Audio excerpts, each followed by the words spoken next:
What's going on, guys? This is Bills from AchievementLand, and I'm here with an achievement review for State of Decay 2. This game just officially released today, May 22nd, 2018, for a price of $30 if you got the standard edition.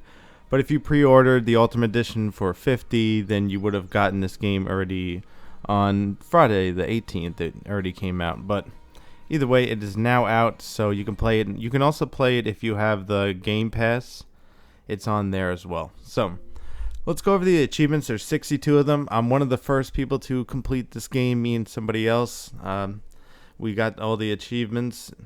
It's kind of grindy to get this last achievement. Most of the achievements in this game are pretty much progressional. You'll get them as you play through. But then there's actually 4 different endings that you have to get. And there's 2 ways you can go about getting all the endings. You can either go through and you can play through and get each legacy, and then when you get the legacy you have to finish the game and then it starts over. So you can, there's a little trick where you can use your cloud save and go back, and you can do all 4 endings in one playthrough. Now, even though that does save time, it's really not the best idea. I did it, and I honestly, it's for me. I wish I didn't do it. It doesn't matter. It made it. I was able to finish it quicker, but still, I had to do more grinding at the end. Now, and also, I had an issue where the Sheriff Legacy wasn't showing up for me, so I had to do a new game anyway for my last one. So, but when you finish a game and when you do it with the Legacy ending, you also unlock an upgrade that you get to start with a new game. And you can, there's 4 different upgrades, one for each Legacy. And you can start off using 2 of them, and the upgrades are really good. Like, one of them is like you get supplies like every day, or there's one you start out with a bunch of guns and ammo. So it's up to you if you want to do the cloud save trick. I'll show you how to do it. I'll show you how to do everything, how to make somebody a leader, and it'll show you which class they are. So it's pretty much, there's like 4 different classes, and you got to make each one of a leader, and then you get an achievement for that, and then you have to finish the game with each one, and you get an achievement for that. But once you finish the game, it starts over. So, and once you finish the game, you can actually start a new community with survivors from the last one. So that's how you get this achievement, which is pretty cool. So you can like carry them on and get them, make them stronger, and then in your next game, you know, you can have some OP characters from the beginning. Now, the plague hearts are where you're going to be destroying for the game. This game doesn't really have a story. It's just like you have random events that happen. You meet people and you do things for them. Everybody's going to have different things that happen in their game. It's just randomly generated. But the story does go with the plague hearts. You have to destroy all the plague hearts. There's about 10 of them. So once you destroy all of them in that area that you're in, because there's 3 different maps, you're just going to stay in one map and you're going to destroy all the plague hearts. And after you do, that's when the end of the game triggers and you can follow one of the leader's legacies and finish the game. I'm going to give you guys some really good tips too, some like really simple things and some big things that will make the game a lot easier. You might not even realize. So I have some really good tips I'm going to go over.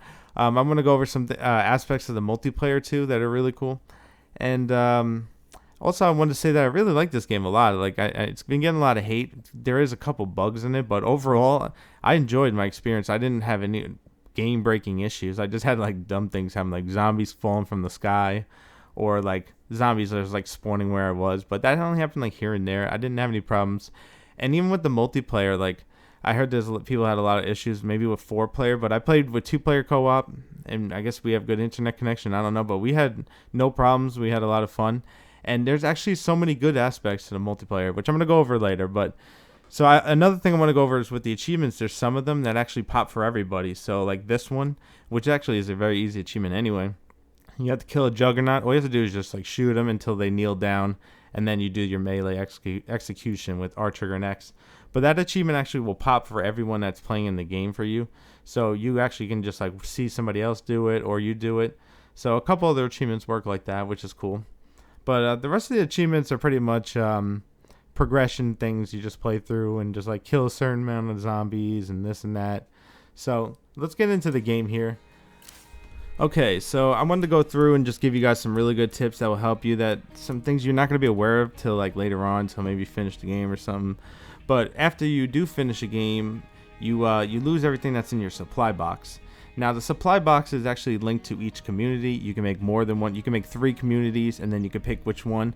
So if you're going into someone's game, you can like pick one of your communities, and then everything will be linked with that supply box. So if you're in someone else's game, you could pick up stuff, and you could put stuff in that community supply box. So you might want to make more than one community, and maybe have one as your main community that you actually never finished a game, and you can build it up, and then if there's ever future content, you can like play with that one. But it doesn't really matter. It's up to you. But that's what I kind of want to do, because I really like this game, and I want to have like one really like awesome setup community.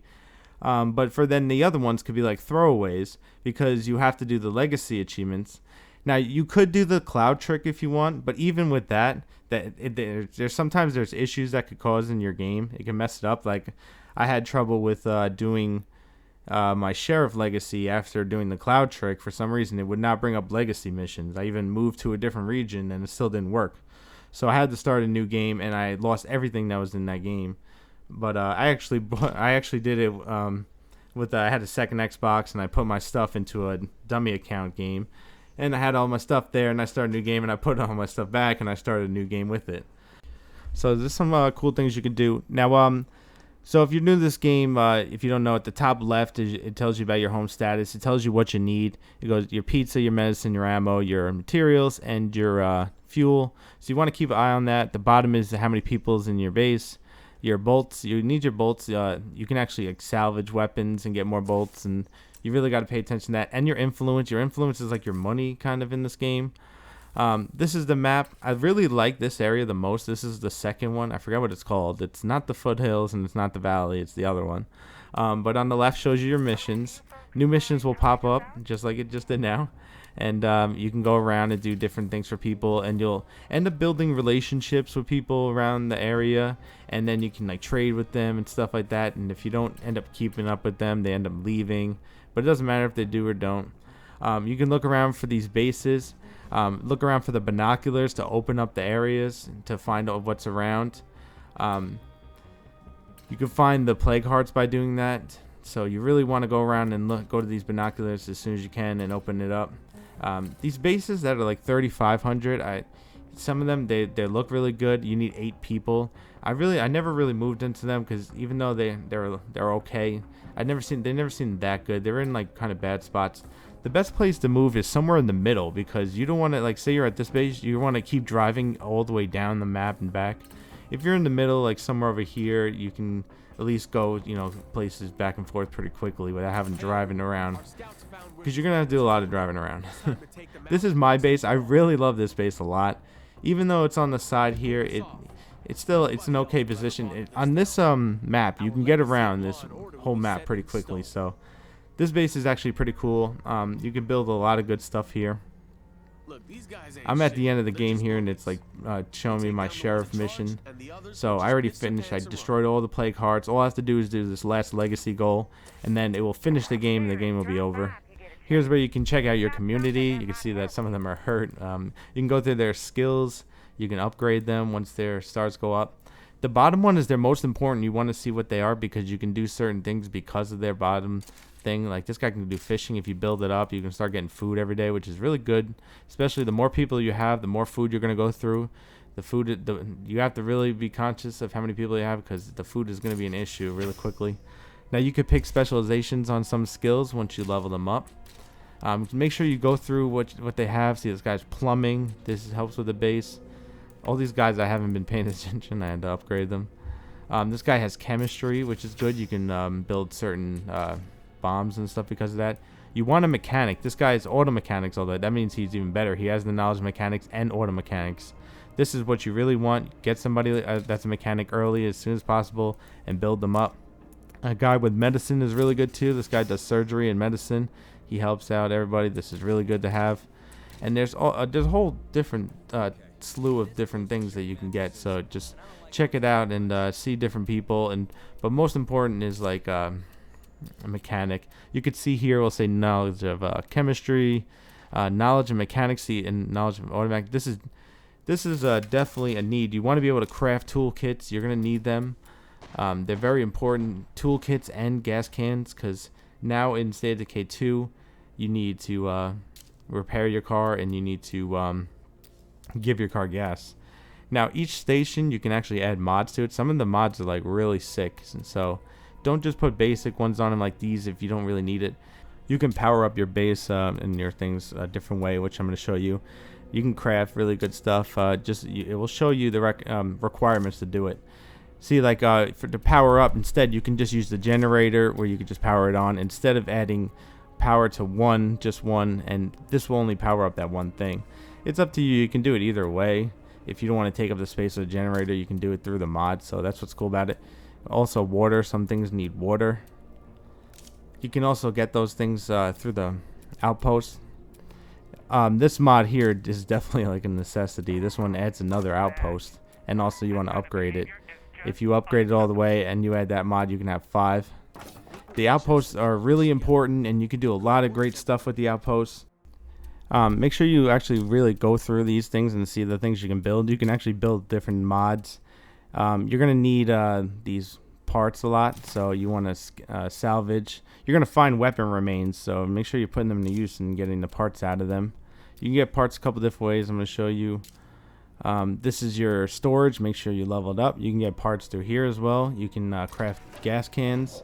You definitely want to keep crafting gas cans. You can craft random ammo, which is cool, but just make sure you watch your resources and you have enough ammo.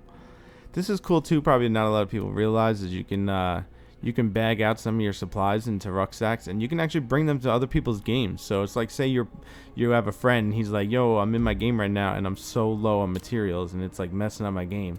You can be like, bro, I have a lot of materials, so you just put it in a rucksack and then you go to your friend's game and give it to him, and there you go. So that's pretty cool aspect of multiplayer that I don't think people realize.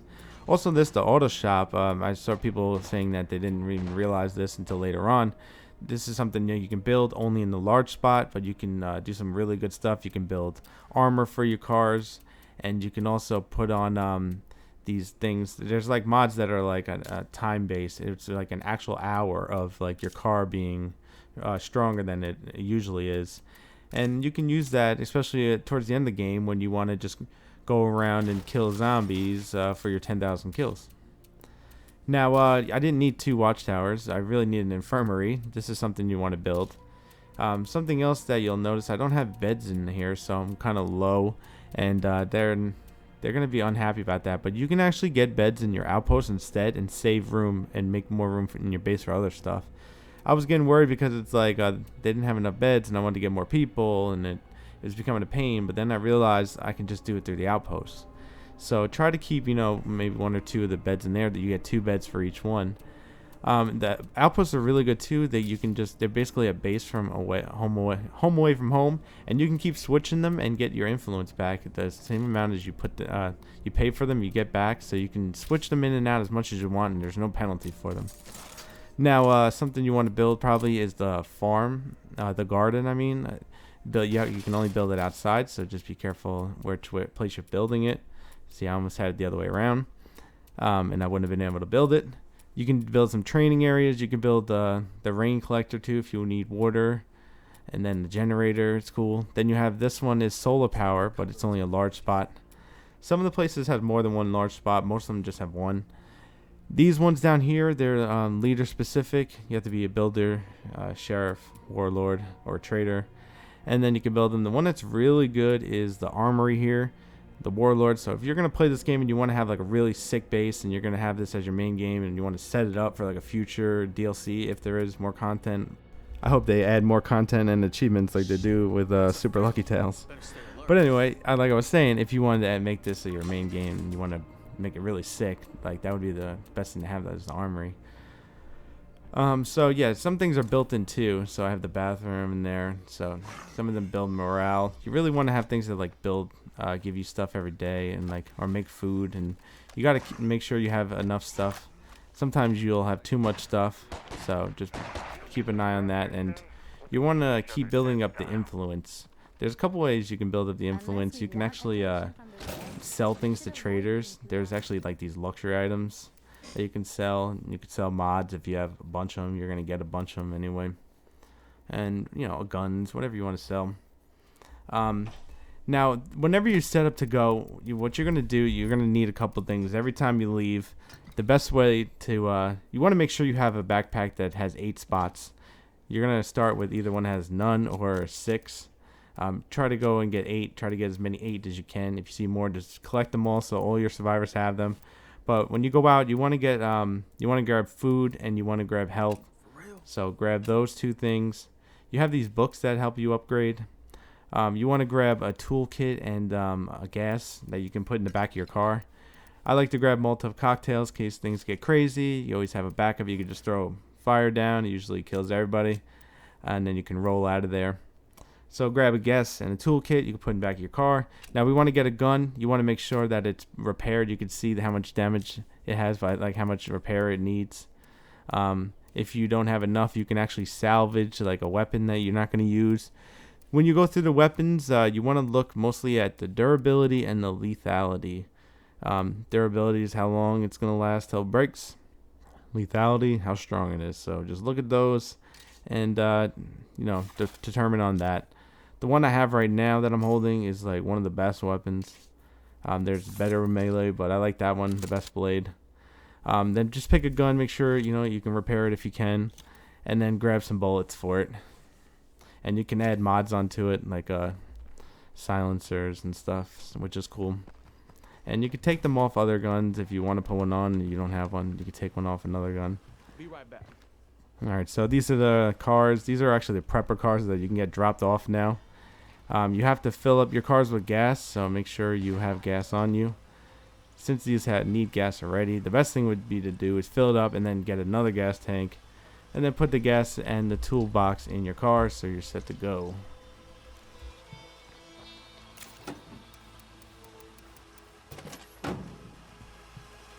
Now I want to show you how important outposts are. Now if you're out and you need ammo or you need health or you need anything, or even you want to switch out your guy, you don't have to drive all the way home to do it. You can do it at an outpost. And also you don't need to just keep the outpost you have. You can switch out your outposts as much as you want, and you should be doing that constantly.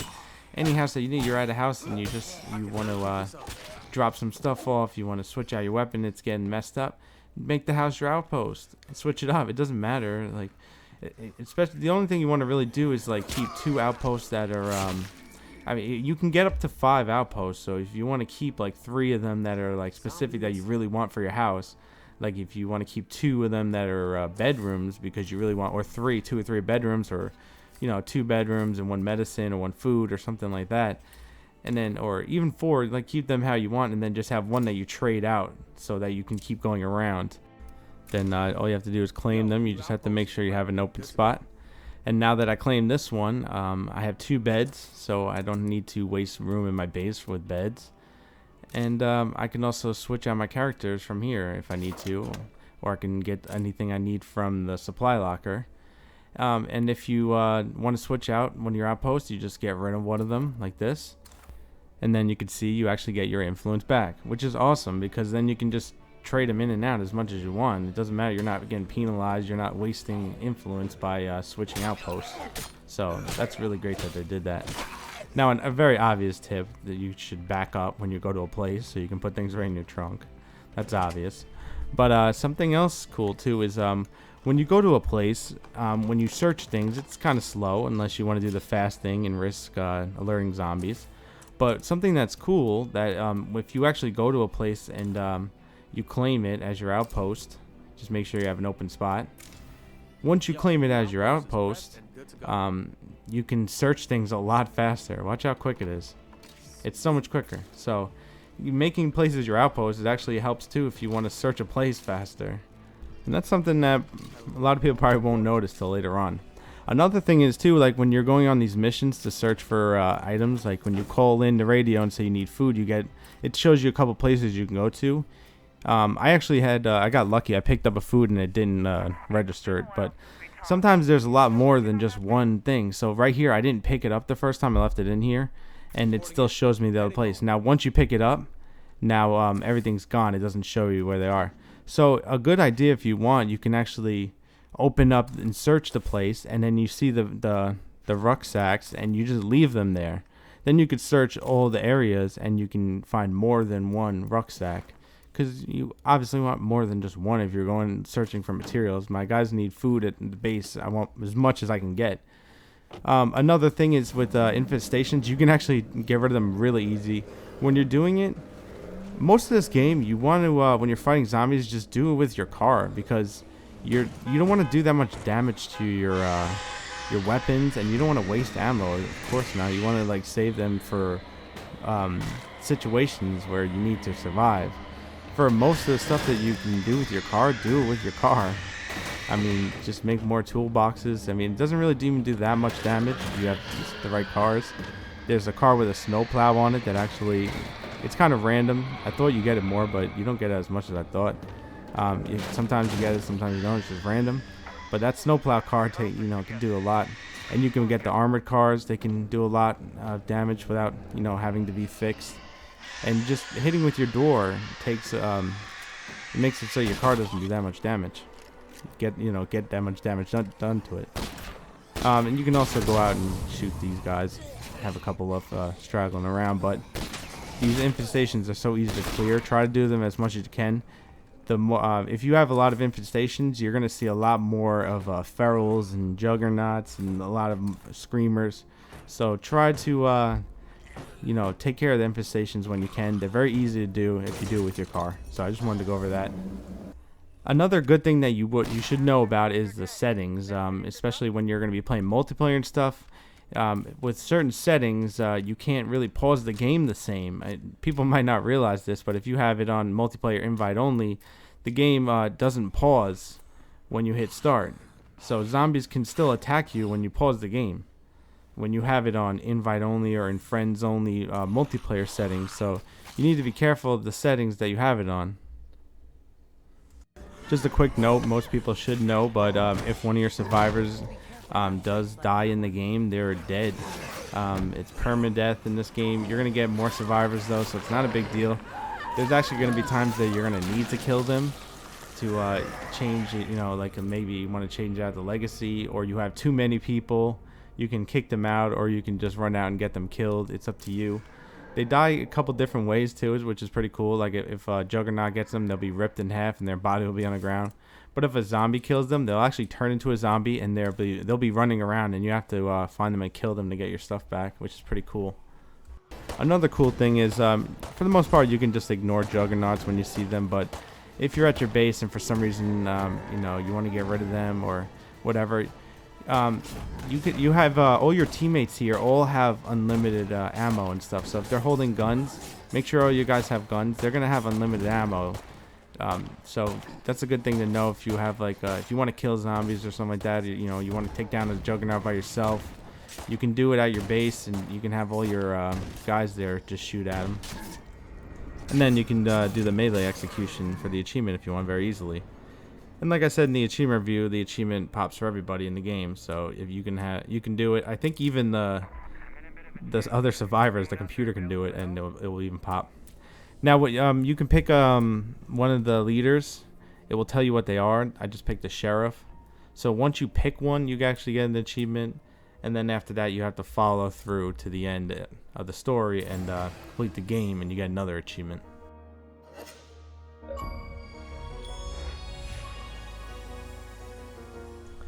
Now, when you finish the game, like I said a bunch of times, you're gonna lose everything. So you really want to plan this out how you want to. You could have a main game where you don't finish, and you can save all your stuff in there, build up a lot of stuff in there, and just keep it to a point where you just never finish the game. And then you have your other two where if you want, you could finish out the legacies, which is pretty cool because you unlock these pretty cool upgrades that you can use. Once you finish a legacy, you get these different upgrades like this one. Receive a giant pile of guns, ammo, and grenades at the beginning when you settle at your first house, which is awesome. You can pick 2 different legacies, and you can do it at the start of a new game. Now, you don't get these if you do the save cloud trick. And also with the save cloud trick, you're going to go back and you're going to do the other endings. But you still got to do all these extra kills and stuff like that. So it makes it, it goes a lot. It doesn't go faster, but it makes it less tedious if you playing through and you're getting the kills that way. And it's pretty cool when you start a new community. You can pick up to 3 from the last previous community. which is pretty cool. You can make like an OP team. You can also select new guys, which is cool too, because you can randomize them until you find something really good. Like I said earlier, you just want to look at the bottom. Like, you really want something like there's all these different things, but you really want like mechanics or craftsmanship is really good to have something like that, especially something that's really high. They're gonna level up soon. Mechanics, there we go, that's something good. And then you can go through these and just find something else, maybe like medicine or something. But that's pretty cool. You can still have a good community. Now, if you were going to do the save cloud trick, you would just delete your save right after you got your achievement, doing the ending. And then you would come back, and then you would have to kill off the person that's the leader at the moment. And then you could pick somebody else to be the leader. And then follow their story through and get the achievement. Now, I had a problem with the sheriff one. I did the cloud save trick, and I came back, and once I tried to do the sheriff story, for some reason, the legacy missions weren't loading. So I wanted to go over some of the things with the multiplayer, also with the cars too. As you can see, I got all the cars. I brought them over here. These aren't all of them, but there's some of them. There's some that are better than others. Some of these have armor on. I really like the van at the end because it can hold 8 spots, and I really like the snowplow one. But the thing I wanted to go over with multiplayer that I don't think a lot of people realize is how awesome it is. There is some issues and hiccups, especially when you play with more players, like 4 players. But this game actually benefits you a lot from playing multiplayer. A lot of games, they kind of punish you from playing multiplayer. This one rewards you in multiple ways. Like, for instance, if you're playing with a friend, if they're in your game, first of all, their main story is paused. So they're in your game, and they're getting supplies, and they're getting influence, stuff that they can go back to their game and use. And they don't have to waste time, because sometimes there's like time-sensitive stuff going on in your game. So if you're in someone else's game, you could do stuff without having to worry about time. You could just gain influence and get supplies. And also, when you're in someone else's game, each person has their own supplies that they get. So if you go into a house and you're going to search through stuff, say there's 2 people, one person, all this stuff, their stuff will be orange, the other person will be blue, and they can only search their stuff. But basically, you're getting double the supplies and everything. And the way it works, though, is like each character has their own supply box that goes back to their community. So if you go to someone else's game, you can get stuff that wouldn't even been there because you're doubling up in every room that you go in, because they give you more stuff for each character. And you're getting that stuff, and then you can either give it to the host if they need some stuff, or you can take it, put it in the supply box, and bring it back to your game. And then vice versa, if you're the host, you have people in your game, it just makes it better, having like someone to help you bring more rucksacks home and get more supplies and stuff like that. And you could drive 2 cars if you want, and you can kill plague hearts easier, and it's just fun playing with other people. So the multiplayer is just awesome, I think, in that aspect. And also, there's also a reward system that the longer you play with somebody, you get these bonus rewards when you go back to your game. And it resets every time, but like the more you stay in the game and the more influence you earn in the game by doing certain missions and stuff, you earn like a rank every time, and that goes up. And then you go back to your game and you get a bunch of supplies depending on how long you played and how much influence you got. So that's pretty awesome. So I think it's pretty cool how they reward you for playing multiplayer in just like so many different ways. And also now there's the DLC out, so they have the prepper packs, which is pretty cool. You have all these weapon supply drops you can do, and you can do vehicle drops. The vehicle drops will help out a lot with the 10,000 zombie kills. But that's it, guys. I know that was a lot, but I hope there was a lot of good information there to help you guys. And thanks for watching, and stay tuned for more videos.